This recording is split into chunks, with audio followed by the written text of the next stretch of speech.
அந்த பொண்ணு திருநெல்வேலி டவுன்லேருந்து எனக்கு ஃபோன் பண்ணாங்க. நான் இப்போ கோவில்பட்டிலேருந்து பைக்கில் வந்துகிட்டு இருந்தேன்.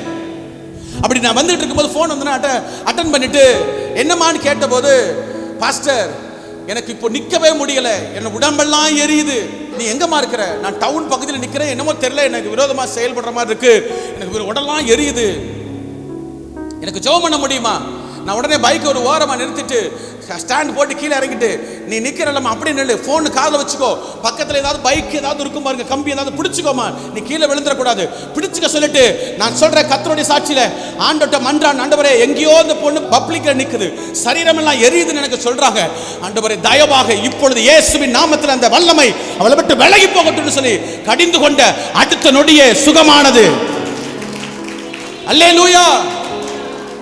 அந்த வார்த்தை ஆபத்து காலத்தில் நீ என்ன நோக்கி கூப்பிடு அப்படின்னா, ஆண்டவரை நோக்கி கூப்பிடுகிறவர்களை விடுதலை செய்து அந்த பொண்ணு அவங்கள அந்த சகோதரி ஆண்டவரை மகிமைப்படுத்தினாங்க.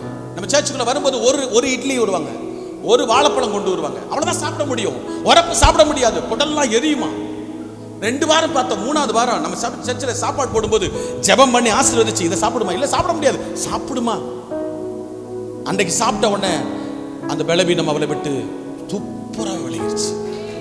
இன்னை வரைக்கும் அந்த பயந்து சாப்பிடுறது இல்லை. அல்லேலூயா சொல்லுவோமா? ஆமென்.